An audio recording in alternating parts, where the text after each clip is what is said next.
right, so listen, I need to make a confession. On November 1st, I'm going to say it again, November 1st, I brought down our Christmas decorations. And I know some of you just lost all respect for me as a husband, father, pastor, friend. So I just need to set the record straight. I got outvoted.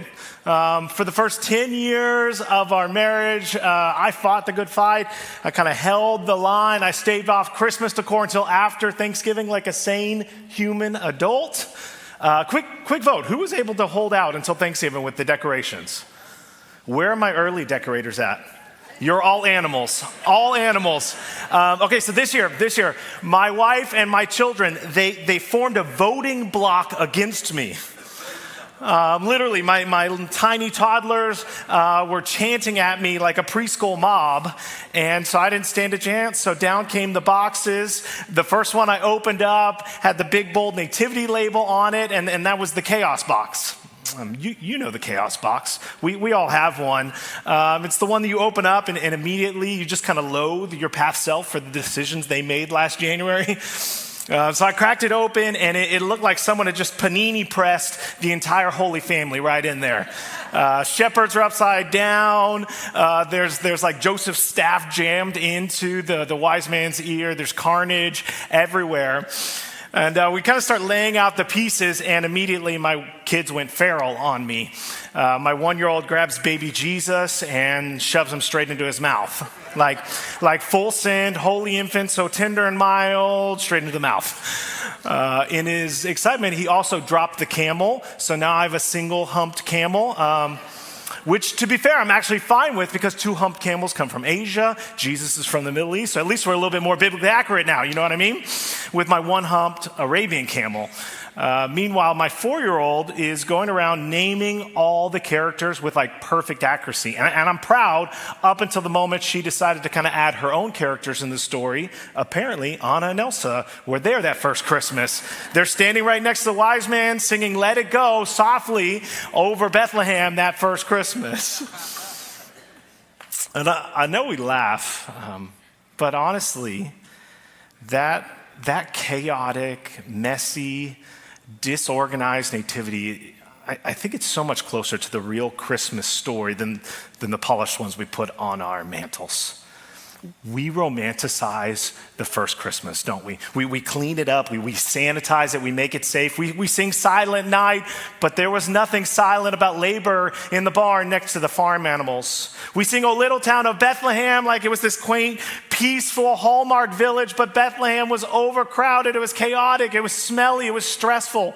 Mary wasn't serenely smiling with her perfectly curled hair. She was an unprepared, unwed teenage girl. She was exhausted, scared, probably going into labor prematurely because her government had forced her to travel for a census. You go to Joseph and well, he's in this weird like kind of stepdad situation. He's trying to protect a woman carrying a child that isn't his biologically. And you could just imagine the Christmas conversations that he had as he tries to explain why this son doesn't look like him. Jesus, he's born in a place where animals were kept, no cribs, no bassinets. He didn't even have a baby Bjorn. No baby Bjorn. I don't know how he slept. He gets placed in a feeding trough, and not even like a cute Joanna Gaines sort of rustic one. It's a half clean, but still smells like animal feed kind of one.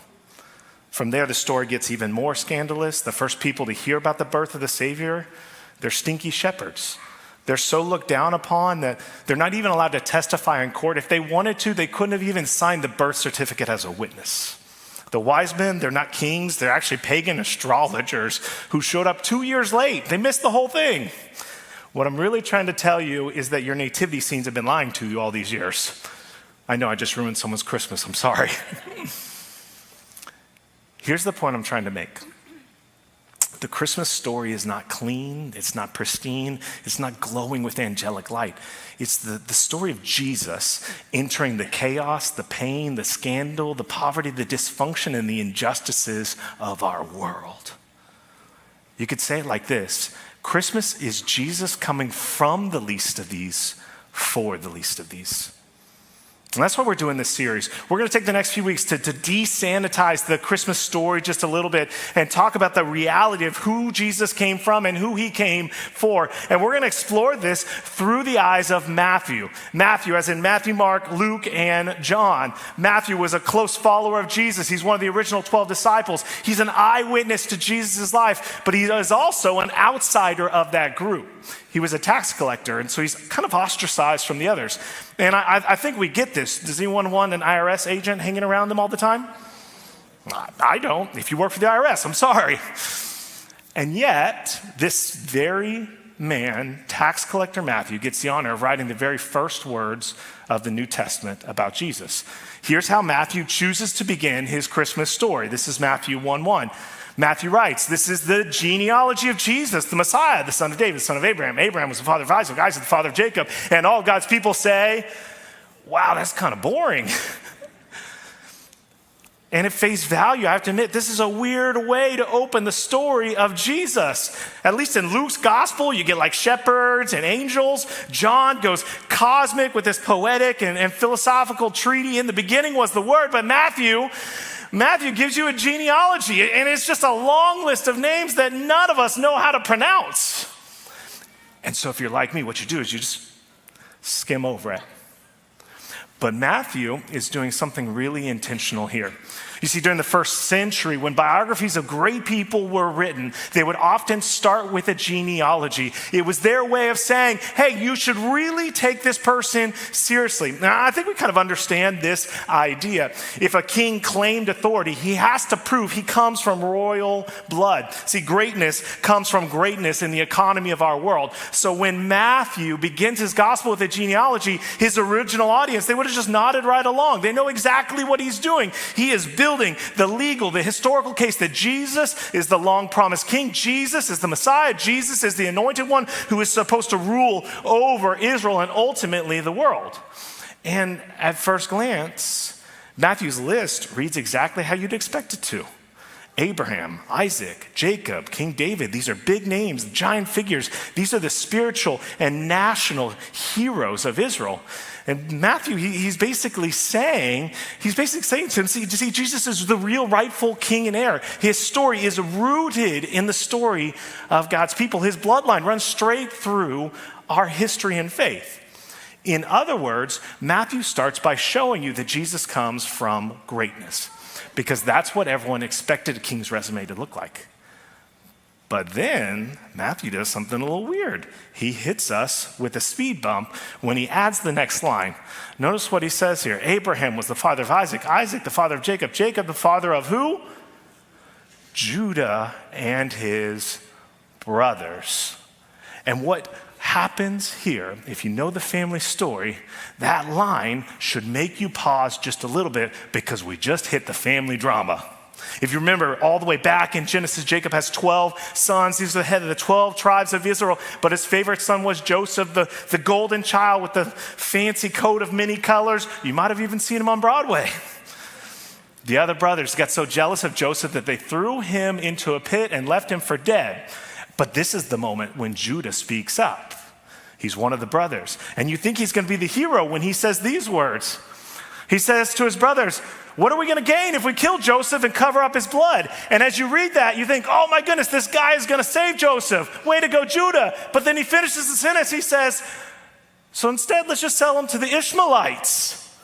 Come on, let's make some money off him. Don't kill him. We won't make any money that way. We're just going to sell him into slavery. That's who Judah is, and that's who Matthew includes in his genealogy.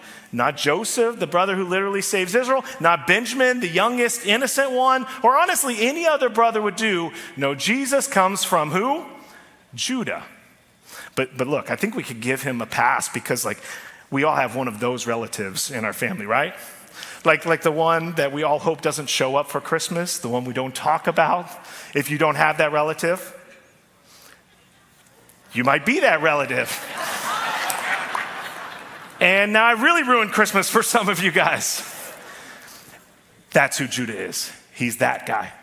So you would expect Matthew, writing a royal genealogy, to just quietly skip past him, move along, bury it under, but he doesn't. Instead, he goes out of his way to do something no ancient biographer would ever do. He drags the family scandal right into the spotlight. Watch how Matthew continues. He says, Abraham, the father of Isaac, Isaac, the father of Jacob, Jacob, the father of Judah and his brothers, Judah, the father of Perez and Zerah, whose mother was Tamar. The scandal, the horror. You guys don't look appalled enough right now. You don't know the story of Tamar? Of course you don't. None of us do, because we skipped over it in Sunday school class. If there was ever a part of the story to sanitize or to kick out, it would be this one, because the account of Tamar, it's one of incest, it's prostitution, deception, it's forced sexual exploitation. It is R-rated, it's messy, it's dark, and it's absolutely not the kind of story anyone tells at Christmas. So we're going to tell it today for Christmas at Liquid. Because Matthew includes it right on page 1 of the New Testament. Which, by the way, this is a really great time to remind you that we have some incredible kids environments across all of our campuses, if you want to take advantage of that. I just take no responsibility for any awkward lunch conversations you have with your kids after this sermon, because, to be honest, you've been warned. Before we jump into Genesis 38 and to the account of Tamar, I just want to remind you that Matthew's genealogy is shocking for 2 reasons. First off, ancient biographers did everything they could to make their kings look flawless. They polished the family tree, they hide the embarrassing relatives, they stack the resume with greatness to prove greatness. But Matthew goes in the opposite direction. He's making the case that Jesus comes from the least of these for the least of these. Not from a spotless, sanitized bloodline, but from a line marked by trauma, injustice, exploitation, and moral failure. The second thing, though, is that Matthew includes a woman. And nobody in the ancient world would put women in their genealogies. Lineage, names, inheritance, they are all traced through men. Women's names would never show up unless the author wanted to spotlight something extraordinary. So Matthew breaks all the rules, and he puts Tamar onto page 1. And he does this not to embarrass Jesus, but to show you the kind of king that Jesus is. So let's keep those 2 things in mind as we jump into the account. But fair warning, Tamar's story is wild, it's complex, it's the kind of story you never saw on a felt board in Sunday school. So I had our team put together a little flow chart to help us understand this. It's a pretty good flow chart right there. And just fair warning, the family tree is gonna get circular, but we're gonna work with this together. Here's the Cliff Notes. This is Judah. He's looking good right there. But don't forget, this is the same Judah who just sold his brother into slavery. Right after that event, this stand-up guy goes to Canaan and he marries a woman named Shua. You guys with me still? We're pretty simple here. These 2 have 3 sons, Onan, and Shelah. Everyone say You guys would make great pirates. Sorry. Okay, so when the oldest comes of age, Judah goes out and arranges a marriage for him, which feels weird to us, but this was totally normal in the ancient Middle East. Today, we've got like Tinder and Bumble and Hinge. Back then, they had mom and dad. It's the same concept, though, just way less swiping. So Judah picks Tamar as the wife for his firstborn son. There's Tamar. But before Tamar and can have a child, dies unexpectedly. It's a tragedy for the whole family. And here's where we need just a little bit of cultural background. In that world, if a husband died before giving his wife, children, the next of kin was responsible to kind of take her as his wife and give her a child to carry on the family name. This isn't about romance, it's just really about survival. And what it was meant to do was to protect the widow and just ensure that the family line continued. So Tamar, our main character, is given to the next brother, Onan. Are you guys still with me? We're getting more complicated here. We're going to add way more names. And I'm going to try to keep this PG, but according to the text, Onan chooses to have a physical relationship with Tamar, but it refuses to impregnate her. I'm just going to let you fill in the details of how that works. And Onan does this because if Tamar has a son, he realizes that the child legally belongs to his older brother, which means that he's going to have to split the inheritance with a baby that isn't considered his. So, if you're following along, he uses Tamar for pleasure, but intentionally withholds from her the one thing she needs for protection, dignity, and a future, a child. And this is one of the just clearest examples of sexual exploitation in the scriptures. And before we move on, I want to pause here, because in a room this size, I know that there are people here that carry the weight of their own story of sexual abuse. And if that's you, I want to say I'm so sorry.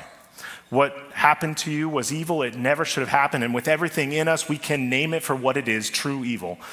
And I also want you to hear this, that the Bible is often descriptive, not prescriptive. It is not telling us here in Genesis 38 what should happen. It's telling us what did happen.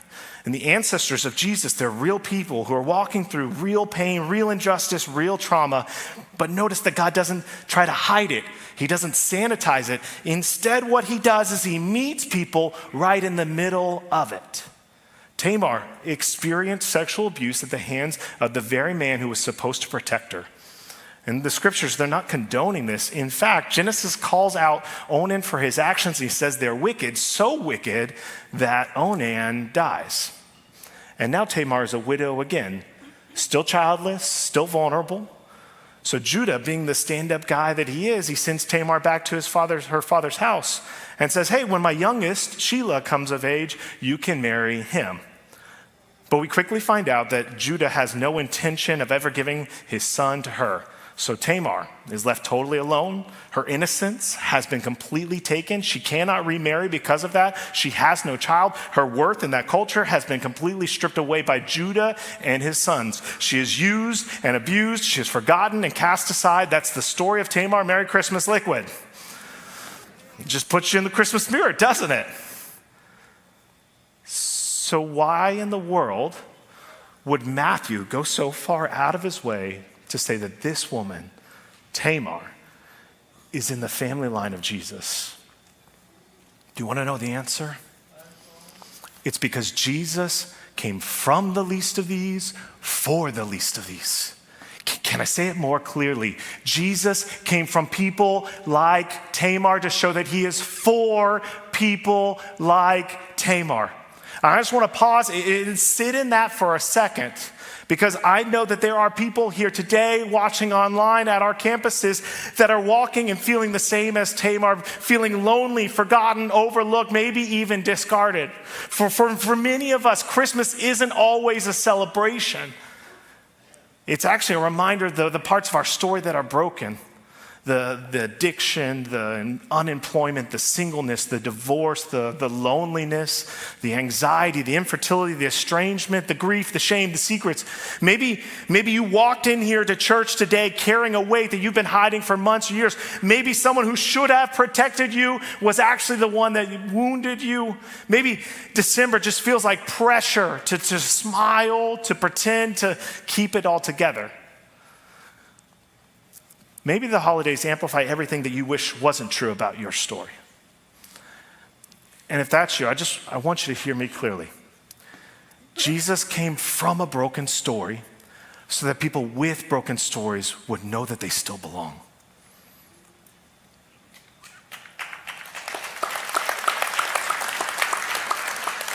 So I don't know who you are. I don't know what's been done to you or spoken over you. I don't know the betrayal you've carried or the shame that you've buried.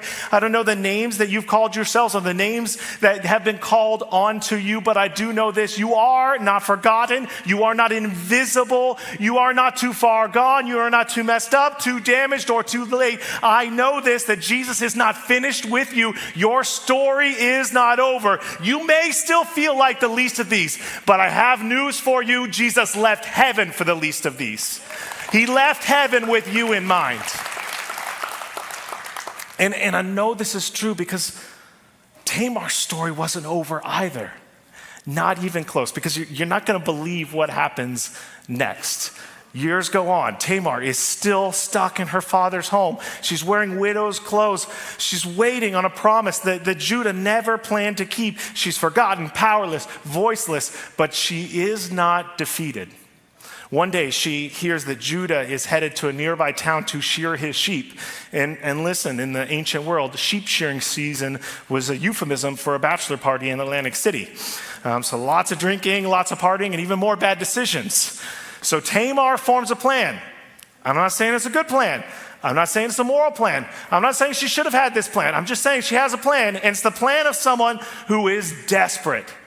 And she disguises herself as a prostitute. She covers her face, and she positions herself right on the road that Judah will walk. Judah sees her, and shocker, he fails the character test once again. He approaches her. He sleeps with her. He has no idea that it is his daughter-in-law. And guys, I get it. The Bible's a little weird sometimes. For reference, let's go back to our flow chart here. Our family tree has turned into a family circle. If Ancestry.com saw this, the site would crash. But don't worry, because the Bible makes no apologies for this. The story's just going to get weirder for here. Tamar demands payment for her services in the form of a goat. Judah checks his wallet, realizes that he's fresh out of goats. Which, side note, if you ever find yourself, can I pay for sex later? I left my goats at home. You're already knee deep in bad decision making. Nothing good is coming out of that situation. So instead of the goat, Tamar asks for collateral. She says to Judah, give me your credit card and ID. Okay, not quite. She says, give me your seal, your cord, your staff. These are three items that every first century or ancient Israeli man would have guarded with his life. The seal was a signature ring that he would use to sign legal documents. The cord would hang around his neck, and it would carry his family name, so he would identify himself as the head of the family. And the staff was a walking stick that's engraved with his own distinctive markings. And all three of these things, they represent Judah's identity and his status within the community. And he just hands them to Tamar and says, hold on to these. I'm going to be right back with the goat for payment. Tamar takes those items, disappears into the night, and she now has Judah's entire reputation in her hands. You guys all following along? Because now's where the story gets real interesting. We're going to pick up the last twist. We're going to pick it up in Genesis 38:24. Watch what happens next. 3 months later, Judah gets told, your daughter-in-law Tamar is guilty of prostitution, and as a result, she is now pregnant. And Judah says, you know what we should do? We're going to bring her out and burn her to death. The drama, telenovelas, got nothing on the Bible, guys. No one can ever say this book is boring. Judah doesn't realize the child is his own. This is the height of hypocrisy. It is the height of self-righteousness. Judah has no issue sleeping with a woman when he thinks that she's a prostitute. But the moment that he thinks that his daughter-in-law did something scandalous, suddenly he's the morality police. He's totally fine with his sin, but outraged by hers. And let me pause right there again. Because for a whole lot of us, me included, Judah's actions here, they function kind of like an uncomfortable mirror we'd rather not look into. Growing up, I was always taught that it was our sin that separated us from God. But the more that I read the Bible, the more that I've started to realize something else. More often than not, it's actually our self-righteousness that keeps us furthest from God. Let me prove my point. When Jesus told the story of the prodigal son, the sinful and rebellious younger son ends up inside in the feast with the father. It's the self-righteous older brother that stands outside fuming. When Jonah preaches to Nineveh, it's the wicked, sinful people who repent and celebrate with God. It's Jonah that sits outside the city alone, miserable, judging everyone else. At the cross, one thief cries out for mercy and is welcomed into paradise, while the other one mocks Jesus with smug self-assurance. Over and over again, the scriptures show us the same pattern, that self-righteousness is this kind of quiet, subtle, deadly belief that says to God, I'm doing just fine without you. And here's the real problem. In 20 years of ministry, I have never had someone walk up to me and say, Pastor, do you know what I'm really struggling with today? A whole lot of self-righteousness in my life. It's never happened. 0 times. In fact, raise your hand today if you walked into church feeling like, I'm feeling pretty self-righteous about myself. Oh, I don't have any takers? No hands up? Exactly. It's almost impossible to see in ourselves. Judah couldn't see it in himself. And yet, it could very well be what's slowly just choking out and killing our relationship with Jesus. So can we have a little bit of fun with this? I wanted to give you a test, a self-righteousness test. And don't worry, this is a safe, judgment-free zone. But I'm going to ask you a few questions. And just yourself, just see how you're doing. You might be self-righteous if you count how many items someone has in the express checkout line. Oh, there's a lot of us in here. Okay. You might be self-righteous if you believe your way of loading the dishwasher is the only correct God-ordained way. It is, in fact. You might be self-righteous if you hear this sermon and think, wow, I hope the person next to me is really paying attention. I should send this to my mother-in-law. My sister needs to hear this. You might be self-righteous if you think to yourself, at least my kids are not as bad as theirs. Don't worry, guys. As long as none of your kids have desecrated baby Jesus, they're doing better than mine. So you guys are just fine. You might be self-righteous if your political views are not opinions, they're just common sense and everyone else is wrong. Oh, you might be self-righteous if you can't celebrate someone else's successes without secretly comparing it to yours. You assume you're the healthy one and other people are the problem. You might be self-righteous if you avoid asking for help because you don't want to look weak or needy. You might be self-righteous if you forgive slowly because deep down, you're still keeping score. You might be self-righteous if you hide your struggles because your reputation matters more than your healing. Nobody's keeping score here, but go ahead and raise your hand if you might be a little self-righteous today. Yeah, all of us. Anyone else get a 10 out of 10? Just me. Okay, fine, leave me up here alone. Can I be a little more honest with you guys? There's more Judah in me than I care to admit. It shows up all throughout my life. It shows up in my work, in my ministry, when I compare myself to other people, other pastors, other communicators, other leaders. I don't just want to be better to bless people. I want to be better so I don't feel like I'm falling behind or failing. That's Judah in me. It shows up in my marriage. Casey will be overwhelmed or tired. And instead of just simply loving her where she's at, I'll start silently tallying and keeping score of who's doing more, who's sacrificing more, who's carrying more weight.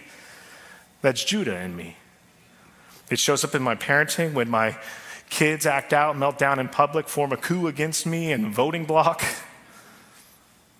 I care less about their hearts and I care more about what people think of me if I'm a good dad or not. That's Judah in me. Can anyone else relate? The bad news is that we're all a little more like Judah than we care to admit. Can I give you the good news, though? The good news is that Matthew has the audacity to say that that man, Judah, is still in the family line of Jesus.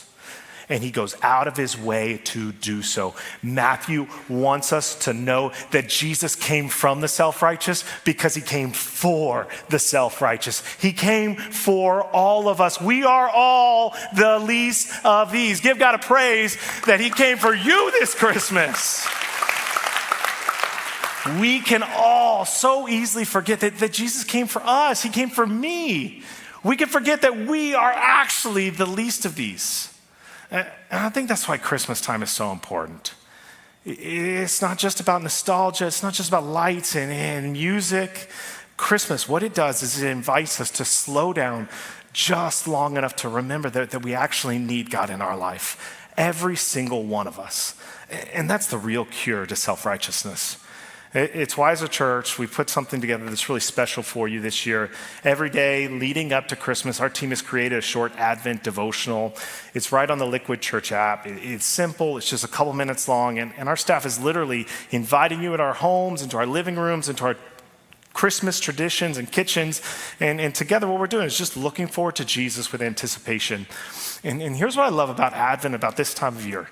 If self-righteousness says, I'm doing just fine without you, Advent is the daily practice of saying, I actually need you. Because every day it reminds us, I'm not the hero of my story. I'm not the rescuer. I am the one who needs rescuing. So let's make the commitment together that we're going to make space this Christmas for the King who came for all of us. You can find the Advent devotionals on the Liquid Church app. I really do think it's going to be a blessing to all of you because we're all in need of it. And let's be honest, the real struggle, the real question is whether or not we struggle with self-righteousness. It's really what we're going to do when we're confronted with our own self-righteousness. And that's what happens to Judah in our account today. He calls for Tamar to be burned to death for the same sin that he's already committed himself. And here's where the last shocking twist takes place. Here's what the writer of Genesis says. He says, as Tamar was being brought out, she sent a message to her father-in-law. I'm pregnant by the man who owns these. She said, see if you recognize whose seal and cord and staff these are. And all God's people say, Jerry, Jerry, Jerry. She pulls out a paternity test. This is literally Tamar's mic drop a moment. You can just imagine Judah's face, everything he's buried, every compromise, every secret, every choice he hoped no one would ever find out about. It's all in the light right now. And he realizes, oh no, I'm the dad. And at this moment, he has options. He can lean into his self-righteousness. He can fight back. He can deny it. He can cover it up. He can keep pretending that he's the righteous one. We can all do that with our self-righteousness, in case you were wondering. We can all keep running from our past. We can all keep hiding behind our reputations.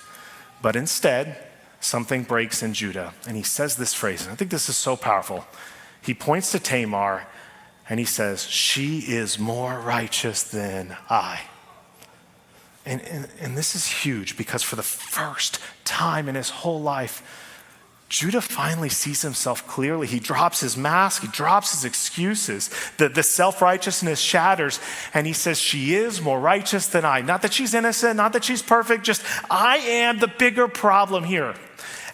And then don't miss this. Matthew knows this story by heart. He thinks about this moment all the time, and he's sitting there writing the Christmas story, and he's like, oh yeah, I know what that feels like.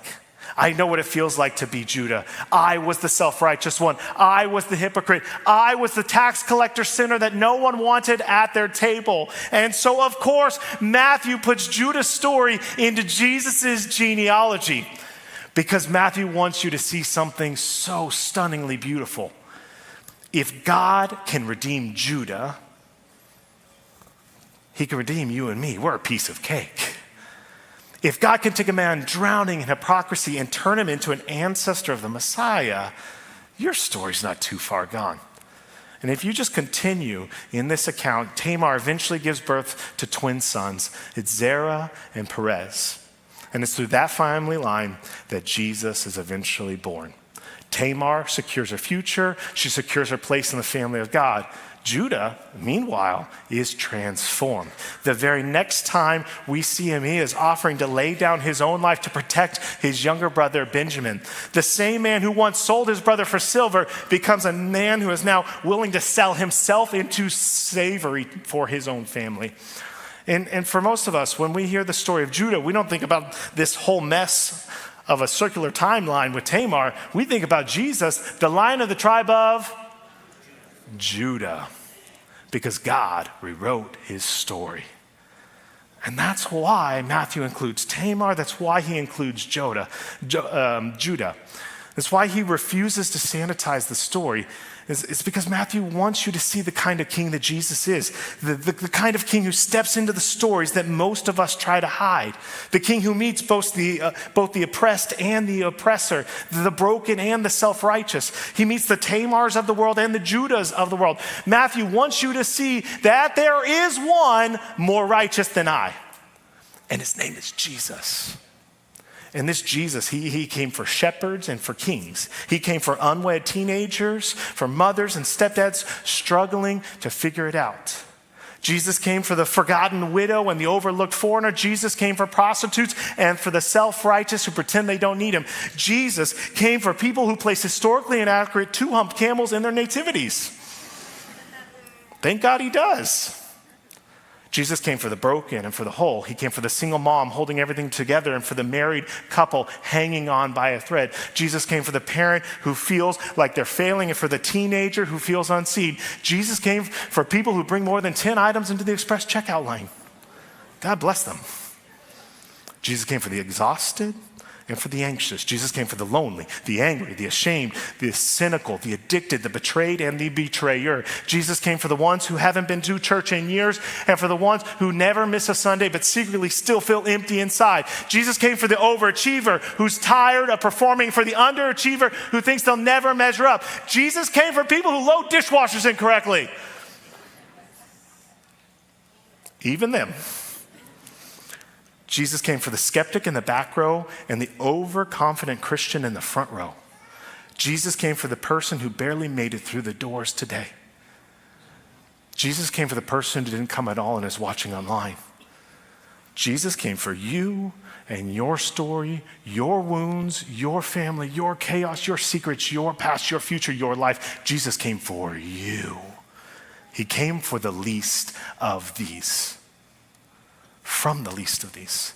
For people like Tamar, for people like Judah, for people like me, Matthew, and you. And the best response this Christmas is to simply say, there's one more righteous than I, and his name is Jesus, and I need him.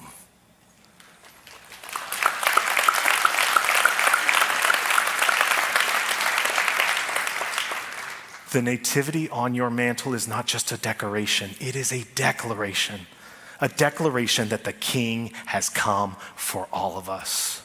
Merry Christmas, Liquid. Merry Christmas. Will you pray with me? Will you bow your heads with me here in the room, across our campuses? I just want to guide us in a moment to meet this Jesus. Because in this room, I know there's Tamars and there's Judahs, and he came for both of us. First, I want to pray for the Tamars, because for some of us, Christmas doesn't feel all that magical.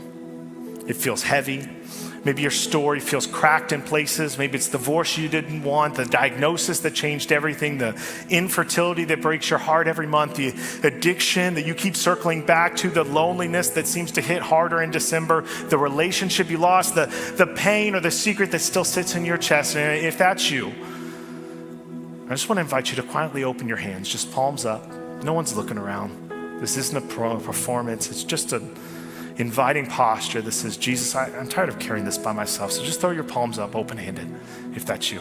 I just want to pray for you. Jesus, for every Tamar in this room, every person who feels forgotten, discarded, worn thin, would you just hold them steady right now? You bring peace into the parts of their story that they haven't felt peace in a long time.